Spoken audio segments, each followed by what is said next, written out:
नमस्कार, मैं हूं प्रवीण झा और आप देख रहे हैं हमारा खास कार्यक्रम भारत तंत्र। आज हम इस कार्यक्रम में बात करेंगे इजराइल फिलिस्तीन के बीच संघर्ष विराम तो लगभग एक प्रकार से हो गया है, लेकिन इस सब के बावजूद भारत में सोशल मीडिया पर ये एक तरह से जो वाकयुद्ध छिड़ा हुआ है, ये क्यों है? इसी पर बातचीत करने के लिए इस वक्त हमारे साथ जुड़ रहे हैं जियोपॉलिटिकल एक्सपर्ट हैं, चिंतक हैं, विचारक हैं और राष्ट्रीय सुरक्षा विशेषज्ञ हैं जितेंद्र कुमार ओझा जी। जितेंद्र जी, आपका बहुत बहुत स्वागत है पंजाब केसरी टीवी पर। धन्यवाद प्रवीण जी।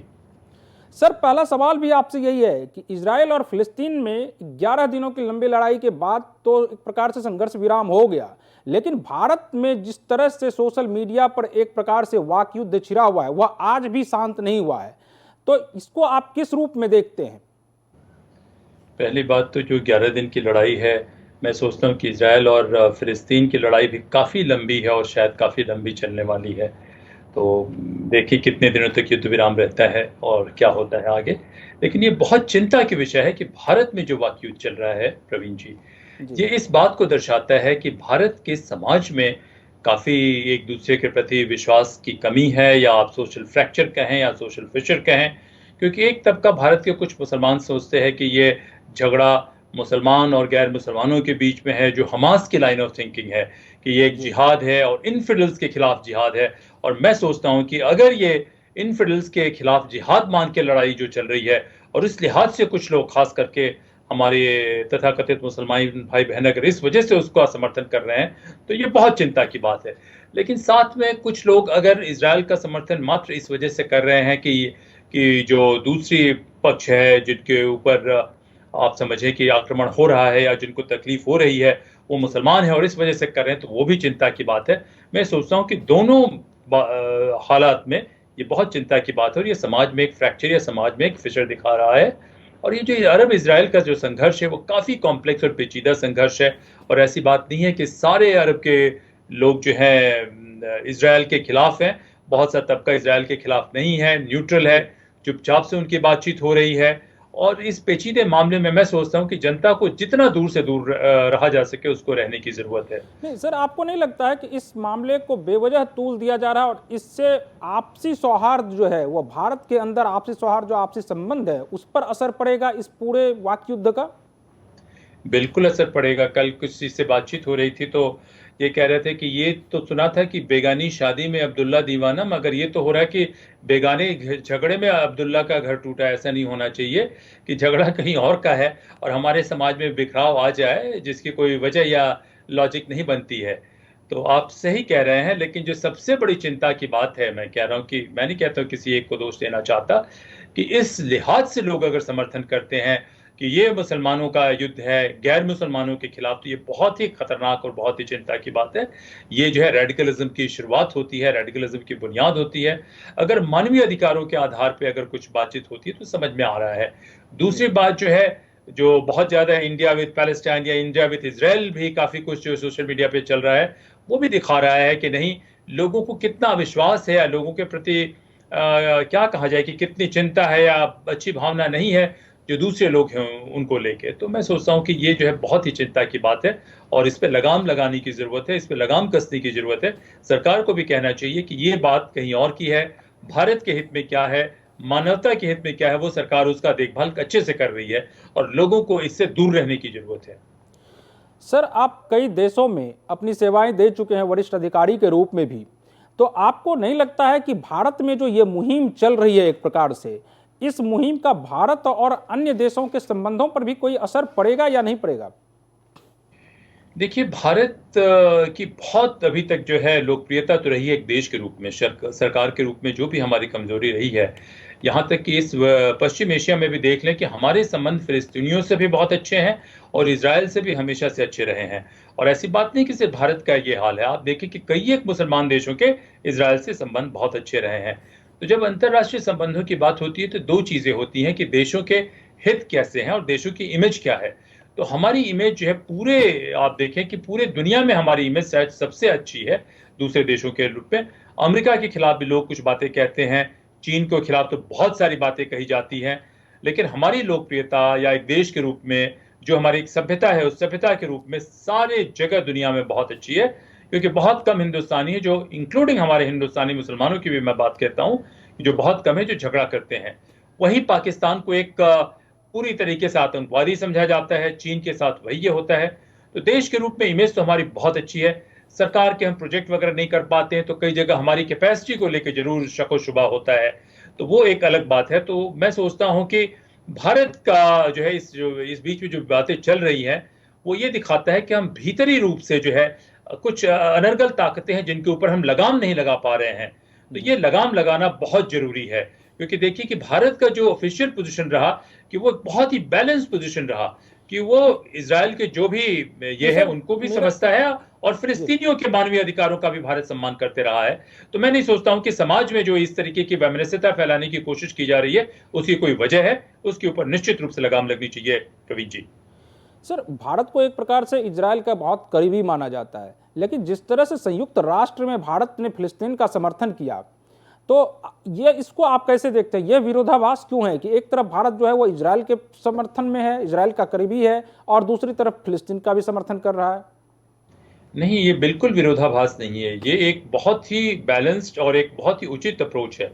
इजराइल की आवश्यकता है हमें अपने राष्ट्रीय सुरक्षा के लिए कि अंत में कई एक ऐसी ताकतें हैं जो भारत को परेशान करें या दिक्कत करें, तो इजराइल के साथ हमारे मिलिट्री इकोनॉमिक्स ये सब, और हम ही नहीं कर रहे हैं। आप देखिए इजिप्ट का कितने सालों से है, यूएई, बहरीन और इन लोगों ने भी अभी कर लिया।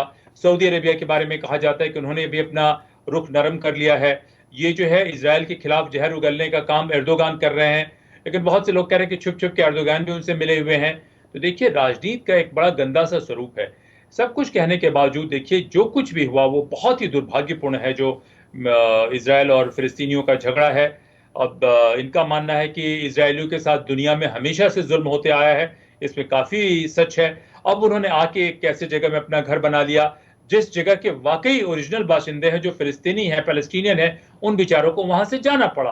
तो देखिए हम लोग ऐसे देश हैं कि हमारा हमेशा से हमारे लिए बहुत ही असमंजस की स्थिति है, न तो हम इस तरफ जा सकते हैं न उस तरफ जा सकते हैं, हमें दोनों को लेकर चलना पड़ेगा। और इसका ये मामला इतना पेचीदा है कि इस पेचीदे मामले में एक पक्ष लेना संभव नहीं है, और इस मामले में गंदगी फैलाने का काम जो है पाकिस्तानी और उसके गंदी सोच रखने वाले कुछ इस्लामिक कट्टरपंथी या आप आतंकवादी किस्म की ताकतें हैं वो करती हैं कि वो मुसलमान के नाम को इनकैश करना चाहती हैं। वो चीन में जो मुसलमानों के खिलाफ अत्याचार हो रहा है उसमें तो वो चीन के साथ है, उनमें सारे मुसलमानों के खिलाफ अत्याचार होने देती हैं, लेकिन यहाँ पे आके वो अपना दोहरा चेहरा दिखाती हैं। तो देखिए इस दोहरे चेहरे में मैं सोचता हूँ कि भारत का जो कुछ भी स्थिति रही है बहुत ही गरिमामय रही है, और बहुत ही एक मानवीयता के हिसाब से मैं सोचता हूँ कि इससे बेहतर कुछ हो नहीं सकता है। लेकिन हम एक देश हैं, एक देश के रूप में जहां हमारी सुरक्षा की बात आती है तब मैं सोचता हूं कि ये बहुत जायज है कि हम इजराइल के साथ मिलकर चलें, लेकिन मित्र होने के बाद इजराइल को ये बताएं कि सब कुछ होने के बाद फिलिस्तीन में जो जान माल की जो दिक्कत हो रही है वो नहीं हो इतनी। लेकिन मैंने कहा कि ये मामला बहुत पेचीदा है कि जानबूझ के हमास जैसे एक आतंकवादी संगठन जो है सिविलियन पॉपुलेशन को शील्ड बना के सिविलियन पॉपुलेशन की हत्या करवाना चाहती है कि प्रोपेगेंडा वॉर उससे मिले, उसको सहानुभूति मिले, और उसके चक्कर में कुछ भारत के जो गंदी सोच के रखने वाले लोग हैं वो इसे इस्लामिक उम्मा और इस्लामिक जिहाद का रूप बना के वो इस्लाम वर्सेस नॉन इस्लाम का वो जो सपोर्ट कर रहे हैं वो बहुत ही खतरनाक है। मैं सोचता हूं कि ऐसे गंदी सोच के साथ अगर जो लोग कर रहे हैं, हमास का समर्थन कर रहे हैं या आतंकवाद का समर्थन कर रहे हैं, तो उनको आतंकवाद प्रमोट करने के चार्ज में उनको ये किया जाना चाहिए, उनकी कार्रवाई होनी चाहिए। सर, यूएनएचआरसी में जो है एक प्रस्ताव इजरायल और फिलिस्तीन के संघर्ष को लेकर एक प्रस्ताव पारित कर दिया गया है, और इस प्रस्ताव में यह कहा गया है कि जो 11 दिनों तक जो ये चली है पूरी लड़ाई, इसको युद्ध अपराध के रूप में इसकी जांच की जाएगी। जबकि भारत जो है इस वक्त जिस वक्त ये प्रस्ताव हो रहा था उस वक्त भारत जो है यूएनएचआरसी से अलग हो गया, यानी कि बाहर आ गया। तो आपको क्या लगता है, जबकि 24 देश जो है इसके समर्थन में यानी कि फिलिस्तीन के समर्थन में उस प्रस्ताव पर अपना समर्थन दिया है और 9 देशों ने इजराइल का समर्थन किया है, तो भारत के इस कदम से जो भारत जो बाहर रहा, इस कदम से आप क्या समझते हैं, भारत का यह कदम कितना जायज है? नहीं, बिल्कुल जायज है, बिल्कुल जायज है, क्योंकि जैसे मैंने कहा कि कुछ लोग जो है इसके ऊपर राजनीति करना चाहते हैं, अपने डोमेस्टिक कॉन्स्टिट्यूंसी में पॉपुलर होना चाहते हैं, वो उसे मुस्लिम वर्सेस नॉन मुस्लिम इशू करके करना चाहते हैं। तो ये गलत है। इसमें जो है किसकी गलती है, क्या गलती है, ये बहुत, जैसे मैंने कहा कि बड़ा ही पेचीदा मामला है। अब इजराइल के लोग कह रहे हैं कि उनकी सुरक्षा को बहुत से ताकतें ये मानती नहीं है, वो आतंकवाद से लेकर कई एक तरीके वो अख्तियार करती रही है।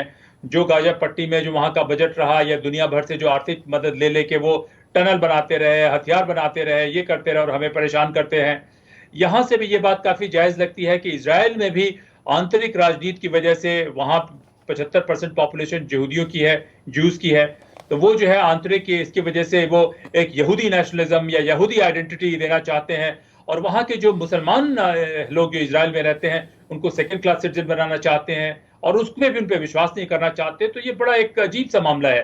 तो मैं सोचता हूं कि भारत ने बहुत सही किया इस पार्टीजन तरीके में, इस झगड़े में, खाम खा के राजनीति में, जो जहां लोगों का मकसद इस समस्या का समाधान निकालना नहीं है बल्कि अपने लिए एक पॉलिटिकल गोल स्कोर करना है, अपनी राजनीतिक लोकप्रियता बढ़ानी है, तो उसमें बहुत ही अच्छा किया भारत ने कि देखिए ये हमारी इंस्टीट्यूशनल विजडम का कमाल है कि वो उस जगह से बाहर निकल गए। इसमें हमें बिल्कुल नहीं पड़ना है इस झगड़े में।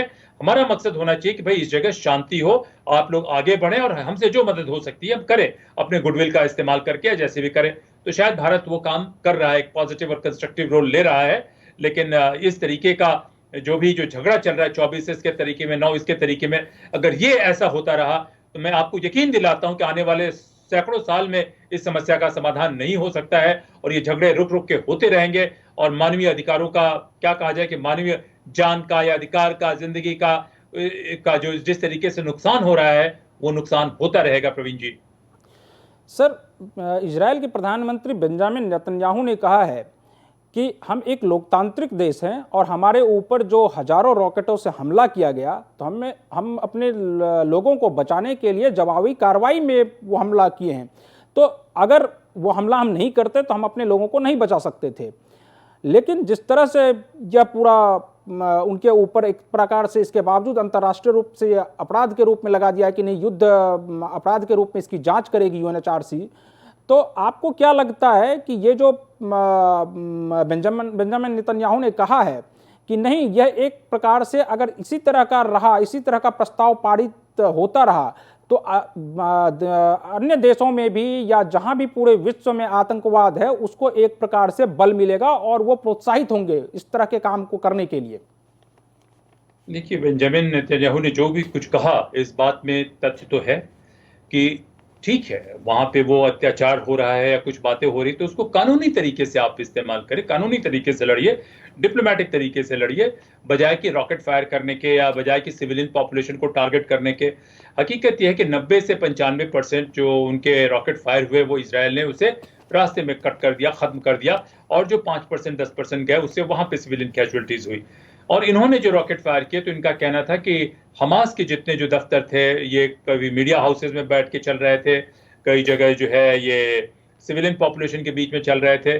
देखिए, सिविलियन पॉपुलेशन की जान माल की जो नुकसान होती है, इतने बच्चों की हत्या हुई है, वो क्षमा नहीं किया जा सकता है। सवाल यह है कि इसमें दोषी कौन है, गलती कौन है, ये खैर जानना जरूरी है कि कैसे इसको खत्म किया जाए, कैसे इसको अवॉइड किया जाए।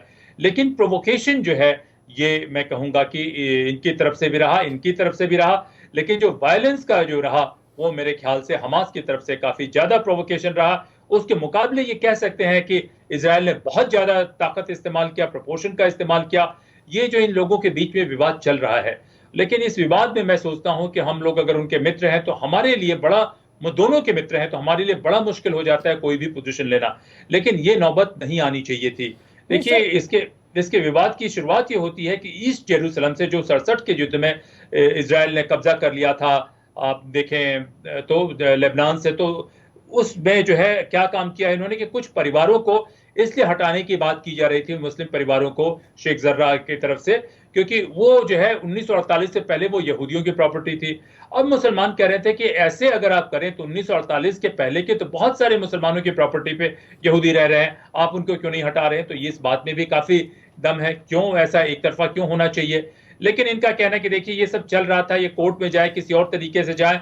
कई दफे हुआ कि फिलिस्तीनी नौजवानों ने क्या काम किया कि बुजुर्ग जो रब्बी हैं उनको अपमानित किया, एक बुजुर्ग यहूदी हैं उनको अपमानित किया, उनको पीटा। तो यहां से भी ये करना शुरू हुआ। तो इसराइल के पास जिम्मेदारी है कि एक फेयर तरीके से, जस्ट तरीके से वो अपने भीतर के लोगों को ट्रीट करें, क्योंकि उनके पास 75% जू है, तो 25% जो है गैर जू पॉपुलेशन भी है, तो उनको सेकंड क्लास सिटीजन नहीं बनाए। अगर वो सेकंड क्लास सिटीजन बनाते हैं तो उनके लिए बड़ा खराब होगा। वो जो है उसका ध्यान रखें, क्योंकि वो लोग हैं वहां पे। और दूसरा, वो कोशिश कर रहे हैं दूसरे लोगों के साथ मित्रता के लिए, तो कोशिश करें। लेकिन जहां तक जो इसका हमास का सवाल है, वो रॉकेट बनाना या आतंकवाद करना या रेडिकलिज्म ये करना या ये कहना कि हम पीस में विश्वास नहीं करते। हमास एक बैंड टेररिस्ट ऑर्गेनाइजेशन है, तो उसको जो है उसके तो आतंकवाद करने वाले किसी भी संगठन, कोई भी क्यों ना हो और कोई भी क्यों ना हो, हर किस्म के आतंकवाद करने वाले संगठन को उसकी शक्ति खत्म करना जरूरी है। आप बातचीत कीजिए डिप्लोमेसी से, यहां से जैसे भी बातचीत कीजिए, और जब किसी मुद्दे को देखते हैं तो आप जो है अपने आइडेंटिटी से जोड़ के मत देखिए कि मुसलमान वर्सेस गैर मुसलमान या हिंदू वर्सेस गैर हिंदू या जू वर्सेस गैर जू। ये नहीं होना चाहिए। लेकिन ये सब कहने के बावजूद जो इस्लामिक रेडिकलिज्म जो इतने दिनों से चल रहा है, वो इन्हीं ताकतों की वजह से चल रहा है कि वो मुद्दे को ऑब्जेक्टिवली देखने के बजाय वो कहते हैं कि सही गलत मैटर नहीं करता, मुसलमानों को हक है कि वो किसी की भी हत्या कर दें, कुछ भी करें। और ये मैं नहीं कह रहा हूं, ये भारत के और दुनिया भर के मुसलमान कह रहे हैं कि इस्लाम को सोचने की जरूरत है कि क्यों जो है इस्लाम में ऐसा हो रहा है, क्यों ऐसी बातें आ रही हैं। तो मैं सोचता हूं कि मुस्लिम देशों को भी और खास करके हिंदुस्तान के मुसलमानों को खास रूप से इसमें सोचने की जरूरत है कि ये जो है ये गंदी सोच है कि हम उचित अनुचित नहीं देखेंगे, न्याय अन्याय नहीं देखेंगे। हम देखेंगे कि जो मुसलमान है उसका समर्थन करो और गैर मुसलमान के खिलाफ तो ये आतंकवाद ही समर्थन करना हुआ होता है। लेकिन ये कहने के बाद मैं अंत में ये भी कहूंगा कि बहुत ही जुल्म हुआ है, फिलिस्तीनी लोग जो है, पैलेस्टाइन लोग हैं, उनके साथ बहुत अन्याय हुआ है। लेकिन साथ में दुनिया में अन्याय यहूदियों ने भी बहुत फेस किया है। तो ये बहुत ही पेचीदा मामला है और इसमें जो सोच समझ के इसको सुलझाने की जरूरत है, बजाय कि इस झगड़े में पड़ने की और दोबारा इसको इस्तेमाल करके आतंकवाद फैलाने की या रेडिकल सोच फैलाने की। प्रवीण जी सर, चूंकि मैं इस मुद्दे को इसलिए बार बार उठा रहा हूँ, यूएनएचआरसी के मुद्दे को, कि क्योंकि इजराइल के विदेश मंत्रालय के ऑफिशियल ट्विटर हैंडल से एक ट्वीट किया गया कि यही यूएनएचआरसी है जो 2014 में आईएसआईएस की निंदा की, 2015 में बोको हराम की निंदा की, लेकिन 2006 से 2021 के बीच में एक बार भी हमास के लिए कुछ नहीं कहा। तो ये जो यूएनएचआरसी का जो ये पूरा देखा जा रहा है, ये सिर्फ इजराइल के लिए, इजराइल का ये कहना है कि ये एक तरफा है, क्योंकि 2006 से 2021 के बीच में कभी भी हमास के लिए कुछ नहीं कहा गया। देखिए, यूएनएचआरसी में दुर्भाग्य से कई जो है वो देश भी आ गए हैं जो खुद ह्यूमन राइट्स का वायलेशन करते हैं। तो यूएनएचआरसी जो है ग्लोबल पॉलिटिक्स का एक अड्डा भी बन गई है कि एक दूसरे को बेइज्जत करने के लिए, एक दूसरे को क्रिटिसाइज करने के लिए काफ़ी लॉबिंग होती है, काफ़ी ये चीज़ें होती हैं। और हर बार जब भी यूएनएचआरसी का सेशन होता है साल में 2 बार, तो देखें कि ये बहुत सारे लॉबिस्ट, पेड लॉबिस्ट जाते हैं, वो लॉबिंग करके ये करते हैं। तो ये जो है यूएन को भी संज्ञान लेने की ज़रूरत है कि इस यूएनएचआरसी में जो भी बहस हो, जिस मुद्दे पे भी बहस हो, उस मुद्दे पे बहस ऑब्जेक्टिवली हो, उसके लिए कोई लॉबिंग नहीं हो।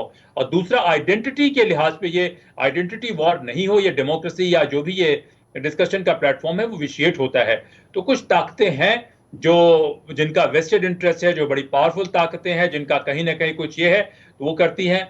और साथ में चूंकि फिलिस्तीनियों के साथ भी जो भी कुछ क्यों ना हो, देखिए यहूदियों के साथ तो दुनिया भर में देखिए, इतिहास देखे तो 2000 साल में हर जगह या तो उनको अरेस्ट किया गया, या उनको मारा गया, या उनको जिंदा जला दिया गया। बहुत सारे ये होते रहे। 60 लाख यहूदी मारे गए हिटलर के द्वारा यूरोप में द्वितीय विश्व युद्ध से, और आज तक उनकी वो पॉपुलेशन उस लेवल पे नहीं पहुंच पाई है। तो उनके साथ जुल्म हुआ। लेकिन उनका जो भी था, जियोनिज्म आया और यहाँ पे वो एक साथ आके इकट्ठा हुए। ये उचित है या अनुचित है, ये इस पे दोनों के लोगों के अलग अलग राय हो सकते हैं।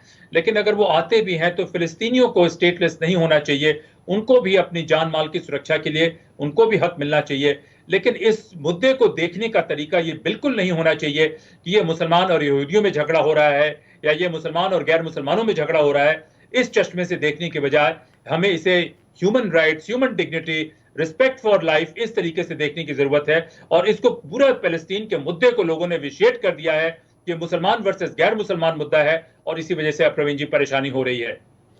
सर, एक सवाल है कि अरब इजराइल के बीच शांति की क्या संभावना आप देखते हैं? आपको क्या लगता है कि इसमें कौन जो है वो सबसे ज्यादा जिम्मेदार है इसको शांति को बहाल नहीं होने देने के लिए?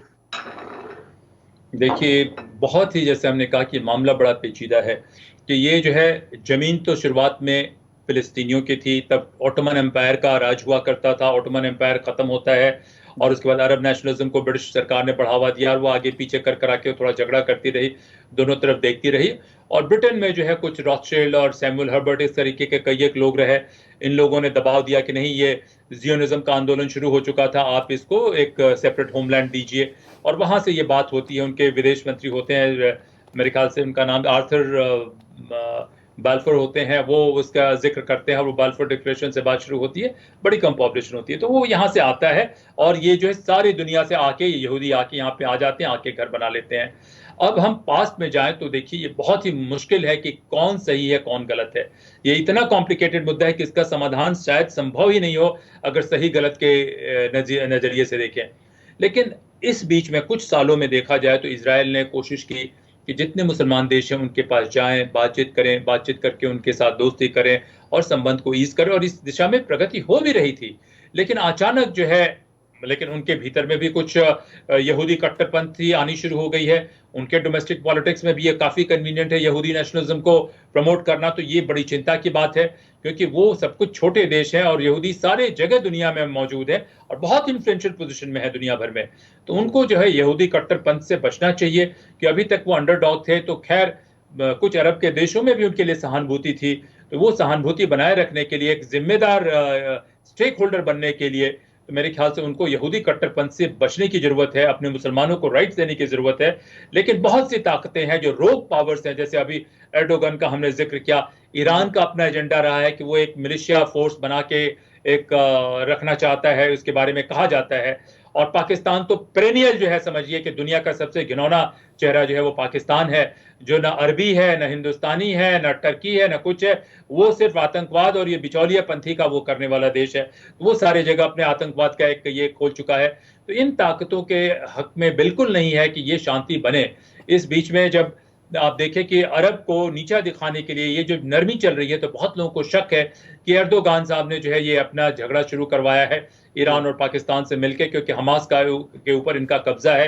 ये लोग हमास को फंड करते रहते हैं, बहुत सारे टेररिस्ट ऑर्गेनाइजेशन को फंड करते रहते हैं।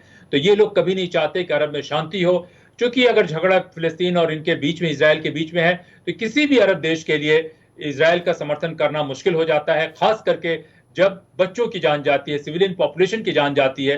तो इसीलिए मैं कहता हूं कि जिम्मेदारी की बजाय जो लोग हैं उनको बहुत ही रिस्पॉन्सिबल तरीके से एक्ट करने की जरूरत है, और इसमें इजराइल को भी जो एक बहुत अच्छे स्टेक होल्डर के रूप में एक अच्छे लीडरशिप दिखाने की जरूरत है कि जहां तक पॉपुलेशन का सवाल है, वो चाहे मुसलमान हो या यहूदी हो, जो उनके देश के रहने वाले लोग हैं, उन सभी को समान अधिकार देने की जरूरत है। और देख के वो इस्तेमाल करे कि ताकत जरूर आतंकवादी संगठनों का खत्म करे, लेकिन जब वो डोमेस्टिक पॉपुलिज्म के लिए, वोट बैंक के लिए, वो भी जब जरूरत से ज्यादा ताकत इस्तेमाल करते हैं तो बात खराब होती है। हो सकता है कि शॉर्ट टर्म में किसी राजनीतिक दल को फायदा हो, लेकिन लॉन्ग टर्म में मैं नहीं सोचता कि इजराइल के लोगों का हित इससे ठीक होगा, या हमारे जो फिलिस्तीनी भाई बहन हैं उनके हितों की भी रक्षा होगी। देखिए, फिलिस्तीनियों के साथ हमारा बहुत ही अच्छा जनता के लेवल पे गुडविल है।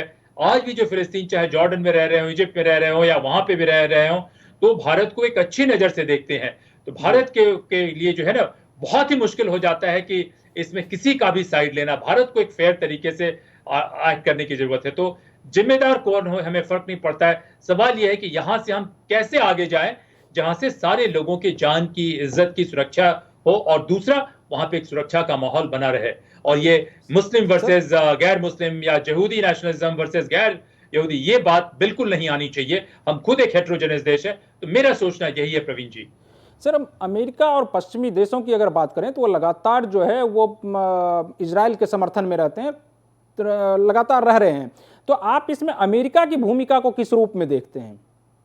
देखिए, अमेरिका में हमेशा से होता ये आया है कि बहुत सारे फोर्सेस एक्ट करते हैं और उन फोर्सेस का असर होता है उसके डिसीजन मेकिंग में। तो अमेरिका में शायद ज्यूज की पॉपुलेशन कितनी, बहुत ज्यादा पॉपुलेशन है, 5.5 लाख है या 5.7 मिलियन है, मैं बहुत ध्यान से नहीं देखा, या 6 लाख, 5,70,000 कुछ इस तरीके से है हमारे ख्याल से। इनके बाद सबसे अधिक जू अमेरिका में है, फिर ब्रिटेन में जू हैं। ये सारे जू जो अमेरिका में हैं या ब्रिटेन में हैं, और फ्रांस में भी अच्छे खासे जू हैं।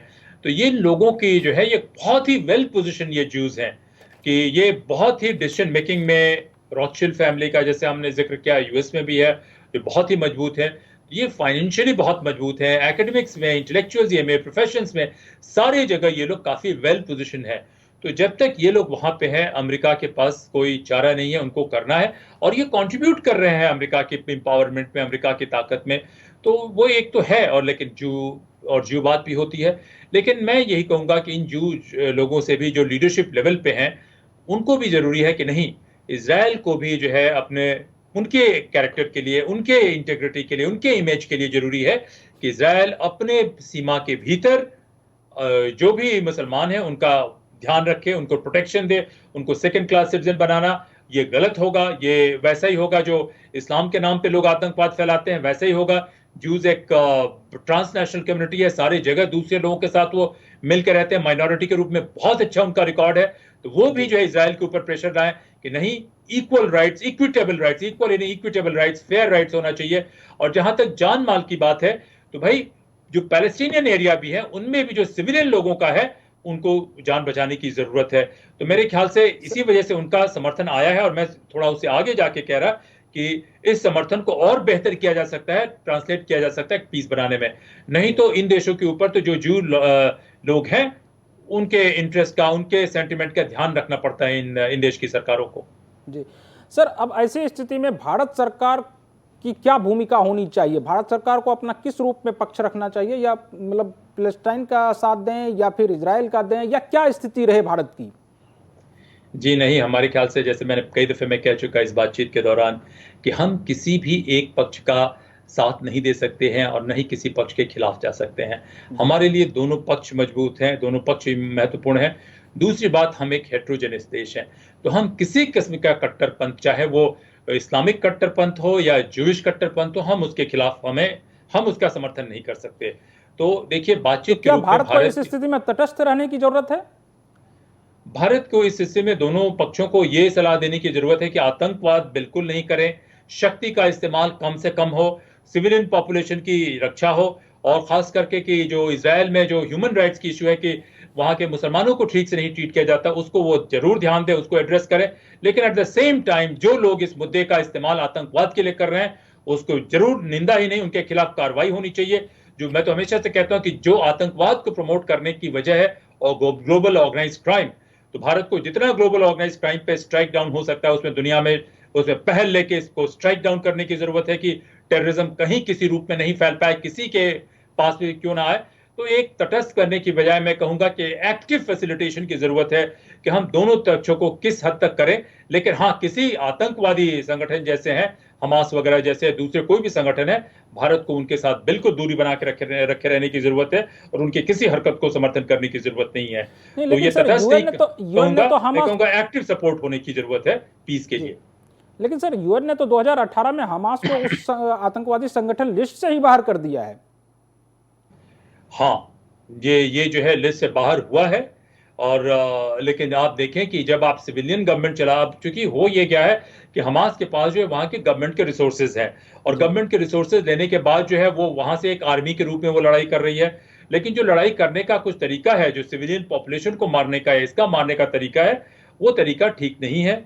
तो मैं सोचता हूँ कि भारत सरकार के पास, देखिए, सरकार के पास बहुत ज्यादा सूचनाएं होती हैं, वो एक ऐसी जगह पे बैठे होते हैं जहां से वो ठीक से देख सकते हैं। लेकिन किसी भी हालत में अब ये हमास कितना आतंकवादी है, हम लोग उसका फैसला नहीं कर सकते हैं, सरकार इसका फैसला करने में सक्षम है। तो उनको देख के रिव्यू करने की जरूरत है कि अगर कोई आतंकवादी संगठन फॉर्मली है या नहीं है, फर्क नहीं पड़ता, उसकी हरकतें अगर आतंकवादी है, उसकी गतिविधियां आतंकवादी है, तो उसको आतंकवादी मान के उस पर जरूर कार्रवाई करें। और जैसा हमने कहा कि इस स्थिति में हमास हमसे दूर है, उसे जाने के बजाय हमारा मकसद होना चाहिए कि ऑर्गेनाइज्ड क्राइम और ये पाकिस्तानी नेटवर्क जो दुनिया भर में फैले हुए हैं, उनको स्ट्राइक डाउन कैसे किया जाए। इसको हम स्ट्राइक डाउन करते हैं तो निश्चित रूप से ऐसे संगठन, जो भी संगठन आतंकवाद दुनिया में फैला रहे हैं, उनका असर कम होगा। लेकिन साथ में इजराइल को भी काउंसिल करना, इजराइल पे भी थोड़ा मशवरा देना, दबाव बनाना कि अपने देश में जो अरबी लोग, जो पैलेस्टीनियन लोग, जो मुसलमान लोग या जो क्रिश्चियन लोग हैं, उनके अधिकारों की वो रक्षा करे। मैं सोचता हूं कि भारत की ये नैतिक जिम्मेदारी बनती है। जी सर, आखिरी सवाल जानना चाहेंगे, और आप क्या संदेश देना चाहेंगे जो लोग इस प्रकार से भारत के अंदर इजराइल फिलिस्तीन विवाद को लेकर भारत के अंदर सोशल मीडिया पर वाक युद्ध कर रहे हैं, उन भारतीयों को आप क्या संदेश देना चाहेंगे? मैं उनसे कहूँगा कि भाई अपने सरकार पे छोड़ दे। सरकार जो है बहुत सोच समझ के ये काम करती है और वो आपस में एक दूसरे के प्रति सौहार्द बनाए, एक अच्छा समाज बनाए। ये जो है एक दूसरे को झगड़ा करने से ये बात जो है हमारा अपना नुकसान होगा। झगड़ा कहीं और का है, बहुत मुश्किल झगड़ा है, उस झगड़े को अपने घर के अंदर ना आने दे। और दूसरा बात, जो हमारे कई एक मुसलमान और सेक्युलर इंटेलेक्चुअल मित्र हैं, उनसे मैं खास करके निवेदन करूंगा कि ये मुस्लिम उम्मा और मुस्लिम फ्रेटर्निटी और ये मुस्लिम ब्रदरहुड तो खैर एक नॉन रेडिकल ये है, उस सोच से बच के रहें। क्यों? क्योंकि ये जो है ये अकेली जगह है जहां पे मैं नहीं कहता हूं, हिंदुस्तान के बड़े बड़े मुसलमान नेता जो अच्छे, जो सारी दुनिया देख चुके हैं, वो कहते हैं कि यहां से सुरक्षित मुसलमान कहीं नहीं है। और 90% 95% या 99% जो मुसलमान हैं भारत के, वो भारत के ही रहने वाले हैं, यही उनका देश है, वो यहीं के लोग हैं। वो जो है वो इस्लामिक आइडेंटिटी के बहकावे में ना आए और जो तथाकथित हमारे हिंदू नेशनलिस्ट या रेडिकल लोग बनने की कोशिश करें, जो सिर्फ सोशल मीडिया से बाहर उनका कोई प्रभाव नहीं है।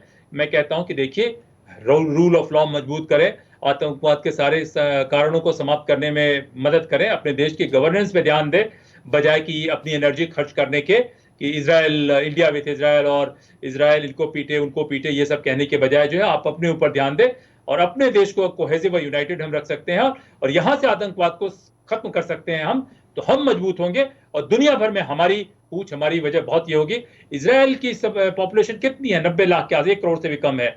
और जितने फिलिस्तीनी हैं वहां पे 52 लाख या कुछ ऐसे फिलिस्तीनी हैं वहां पे, और कुछ और यहीं पे, और बाहर में कई कई जगह है, तो 1.25 करोड़ 1.5 करोड़ सारे फिलिस्तीनी मिलके होंगे, जो भारत के एक प्रोविंस से भी छोटे हैं, हमारे एक प्रांत से भी छोटे हैं। तो हमें उनसे सीखने की जरूरत नहीं है, उन लोगों को हमसे सीखने की जरूरत है कि हम इतने बड़े देश हैं, इतने सारे मुसलमान भी रह रहे हैं और बहुत ये हिंदू मेजोरिटी देश है, लेकिन सारे लोग मिल के रह रहे हैं। छोटी मोटी जो समस्याएं हम उसको सुलझा लेंगे। तो भारत के लोगों को अपने ऊपर विश्वास रखना चाहिए, अपना सम्मान करना चाहिए, अपने देश का सम्मान करना चाहिए और बेकार के बने, बेकार का तो नहीं, बहुत महत्वपूर्ण झगड़ा है, उस झगड़े की आंच जो है अपने ऊपर नहीं आने देनी चाहिए। मैं यही कहूंगा प्रवीण जी। सर, आपका बहुत बहुत शुक्रिया इस पूरी जानकारी के लिए। तो आज के भारत तंत्र में इतना ही। अगले एपिसोड में हम किसी और मुद्दे के साथ हाजिर होंगे आपके सामने। तब तक के लिए मुझे दीजिए अनुमति। नमस्कार।